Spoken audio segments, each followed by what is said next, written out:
ചെട്ടുളങ്ങര ക്ഷേത്രത്തിൽ ഉപനിഷത്ത് ഗീത മഹാസത്രം തുടങ്ങി കേട്ടോ. കുറച്ച് ദിവസമായി തുടങ്ങിയിട്ട് എനിക്കങ്ങനെ പോകാനൊന്നും പറ്റിയില്ല. അങ്ങനെ പോകണമെന്ന് വിചാരിച്ചിട്ട് അങ്ങനെ ഞാനൊരു ദിവസം അങ്ങനെ ഇറങ്ങിയതാണ് കേട്ടോ. പോയിട്ട് കുറച്ച് ദിവസമായി, വീഡിയോ കുറച്ച് ലേറ്റായിട്ടാണ് ഞാൻ ഇടുന്നത്. അങ്ങനെ നമ്മൾ പോയപ്പോൾ അമ്പലമൊക്കെ നല്ല അടിപൊളിയായിട്ട് ഡെക്കറേറ്റ് ചെയ്തിട്ടുണ്ട്. അപ്പം ഞങ്ങളന്ന് വൈകിട്ടും പോയിട്ടോ ഭംഗിയൊക്കെ കാണാൻ ഞാൻ വീഡിയോ ഞാൻ ഇട്ടിട്ടുണ്ട് കേട്ടോ. അങ്ങനെ അവിടെ പ്രഭാഷണവും യജ്ഞശാലയിലും ഒക്കെ അങ്ങനെ ഞങ്ങൾ തൊഴുതൊക്കെ ചെയ്തിട്ട് അകത്തൊക്കെ കയറി തൊഴുത് ഭയങ്കര തിരക്കുണ്ടോ, ഭയങ്കര ആളാണ്, ഒരുപാട് തിരക്കുണ്ടായിരുന്നു. തൊഴാനും ഭക്ഷണം കഴിക്കാനും ഒക്കെ ഭയങ്കര ഇടിയായിരുന്നു. ഞങ്ങൾ തൊഴുതിട്ട് ഇറങ്ങി നിന്നിട്ട് ഭക്ഷണം കഴിക്കാൻ നിൽക്കണോ വേണ്ടയോ എന്ന് കുറച്ച് നേരം നിങ്ങൾ ആലോചിച്ച്, എന്നിട്ട് ഞങ്ങൾ ചോദിച്ചാൽ എന്തായാലും വന്നതല്ലേ എന്നാൽ പിന്നെ കഴിച്ചിട്ട് പോകാമെന്ന്. അങ്ങനെ ഞങ്ങൾ ക്യൂ നിന്ന്, പക്ഷേ ഭയങ്കര സ്പീഡിലാണ് ക്യൂ നീങ്ങിയത് കേട്ടോ.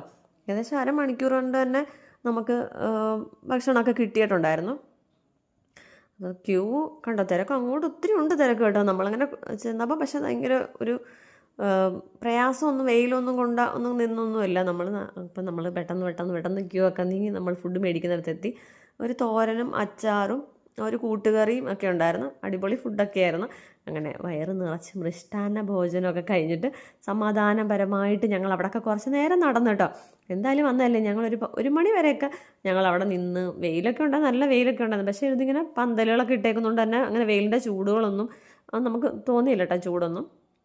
ഇഷ്ടംപോലെ ഇരുന്ന് കഴിക്കാനും നമുക്ക് പ്ലേറ്റ് വെച്ച് കഴിക്കാനും ഇഷ്ടംപോലെ സൗകര്യങ്ങളൊക്കെ നന്നായിട്ട് ചെയ്തിട്ടുണ്ട്. ഇത്രയും മനുഷ്യർ വരുന്നെങ്കിൽ അതിൻ്റെ ഒരു ഭയങ്കര ഒരു ഇടിയും തെള്ളും ഒന്നും നമ്മൾ കഴിക്കുന്നിടത്തോ ക്യൂ നിൽക്കുന്നിടത്തോ ഒന്നുമില്ല കേട്ടോ.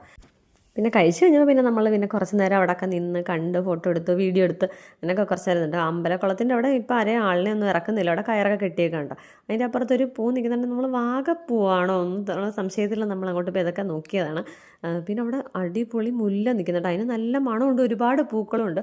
അപ്പോൾ ഇതിലൊക്കെ തന്നെയുള്ള വീഡിയോ ഇഷ്ടപ്പെട്ടാൽ സപ്പോർട്ട് ചെയ്യാൻ മറക്കല്ലേ. Okay, by.